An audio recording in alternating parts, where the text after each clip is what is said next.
بسم اللہ الرحمن الرحیم۔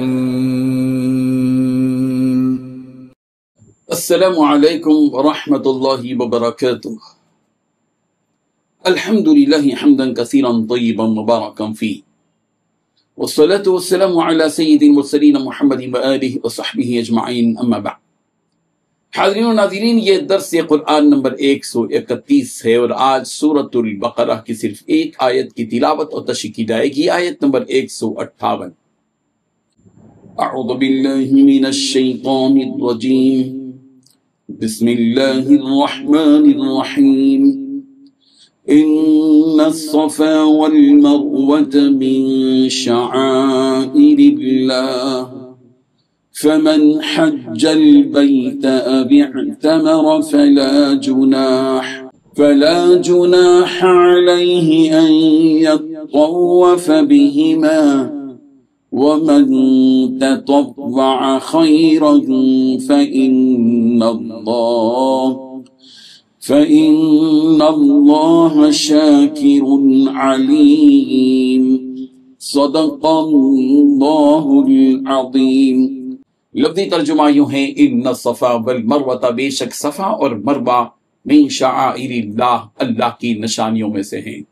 فمن حج البیت، پس جو شخص بھی بیت اللہ کا حج کرے، او اعتمر یا عمرہ کرے، فلا جناح علیہ، اس پر کوئی گناہ نہیں ہے، ان یطوف بہما، کہ وہ دونوں کے درمیان چکر لگائے۔ ومن تطوع خیرا، اور جو شخص خوشی سے کوئی بھلائی کا کام کرے، فإن اللہ، بے شک اللہ تعالی، شاکر، قدردان ہیں، علیم، جاننے والے ہیں۔ ترجمہ یوں ہے، بے شک صفا اور مروہ اللہ کی نشانیوں میں سے ہی، لہذا جو شخص بھی بیت اللہ کا حج کرے یا عمرہ کرے تو اس کے لیے اس بات میں کوئی گناہ نہیں ہے کہ وہ ان کے درمیان چکر لگائے، اور جو شخص خوشی سے کوئی بھلائی کا کام کرے تو اللہ تعالیٰ یقیناً قدر والے اور جاننے والے ہیں۔ اس آیت میں اللہ تعالیٰ نے 3 باتیں بتلائی ہیں۔ پہلی بات، صفا اور مروہ اللہ کی نشانیوں میں سے ہے۔ دوسری بات، جو حج اور عمرہ کرے اس کے لیے صفا اور مروہ کے چکر لگانے میں کوئی گناہ نہیں۔ تیسری بات، بھلائی کا کام کرنے والوں کے اللہ تعالیٰ قدردان ہے۔ بزرگان محترم، صفا اور مروہ اللہ کی نشانیوں میں سے ہیں، یعنی اللہ کے دین کی نشانیاں ہیں، شعائر اللہ جن کو کہا جاتا ہے۔ صفا اور مروہ مکہ معظمہ میں بیت اللہ کے قریب 2 پہاڑیاں ہیں۔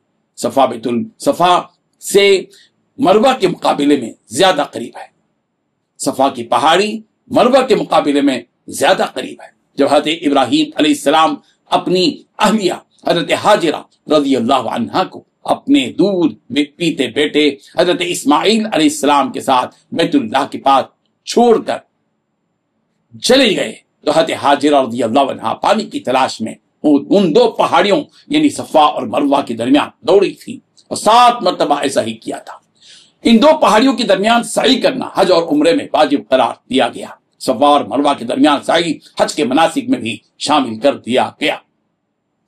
صفا اور مروہ کے درمیان حج اور عمرے کے موقع پر سعی کرنے میں کوئی گناہ نہیں ہے۔ یہاں سوال یہ پیدا ہوتا ہے کہ صفا اور مروہ کے درمیان سعی کرنا تو واجب ہے، مگر یہاں کوئی گناہ نہیں ہے، کیوں کہا جا رہا ہے؟ اصل وجہ یہ ہے کہ زمانے جاہلیت میں صفا اور مروہ کے پاس 2 بت رکھ دیے گئے تھے، جو اگرچہ کے بعد میں ہٹا لیے گئے، مگر بعض صحابہ کو یہ شک ہوا کہ شاید ان 2 پہاڑیوں کے درمیان دوڑنا جاہلیت کی نشانی ہونے کی وجہ سے گناہ ہو۔ اس آیت کے ذریعے ان کے اس شک کو دور کر دیا گیا اور کہا گیا کہ وَلَا جُنَاحَ عَلَيْهِ أَن يَطَّوَّفَ بِهِمَا، کہ صفا اور مروہ کے درمیان چکر لگانے میں کوئی گناہ نہیں ہے۔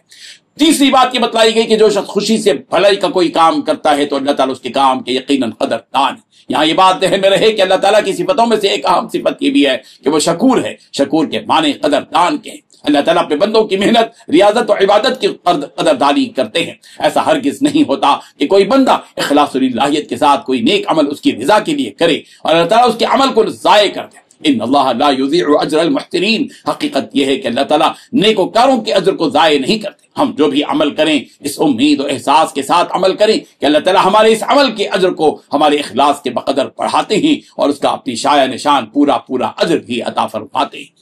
اللہ تبارک و تعالیٰ ہم سب کو ان آیات کو سمجھنے کی توفیق عطا فرمائے۔ قرآن مجید کی مختلف آیات میں صفا اور مروہ کے تذکرے موجود ہیں۔ سورہ بقرہ کی آیت نمبر 158 جس کی تشریح کی گئی، اور اسی طریقے سے دوسری آیات میں بھی یہ بات بتائی گئی ہے۔ شعائر اللہ کا جو لفظ استعمال کیا گیا، یعنی اللہ کے شعائر سورہ حج آیت نمبر 36 میں ہے والبدن جعلناها لكم من شعائر الله لكم فيها خیر. اور اسی طریقے سے بیت اللہ کا جو تذکرہ قرآن مجید میں کیا گیا سورہ بقرہ کی آیت نمبر 125 میں بھی ہے وَإِذْ جَعَلْنَا الْبَيْتَ مَثَابَةً لِلنَّاسِ وَأَمْنًا. اور سورہ مائدہ کی آیت نمبر 2 میں ہے کہ وَلَا آمِنَ الْبَيْتَ الْحَرَامِ يَبْتَغُونَ فَضْلًا مِّن رَّبِّهِمْ وَرِضْوَانًا. سورہ مائدہ کی آیت نمبر 97 میں ہے جعل اللہ الکعبۃ البیت الحرام قیاما للناس. اللہ تبارک و تعالی ان حقیقتوں کو سمجھنے کی توفیق عطا فرمائے. آمین. وآخر دعوانا ان الحمد للہ رب العالمین. ڈیلی درس قرآن کو سبسکرائب کیجئے، اپنے تاثرات اور مشورے ارسال کیجئے اور متعلقین کے گروپ بنا کر انہیں روزانہ درس قرآن بھیجیں اور اجر ثواب پائیں.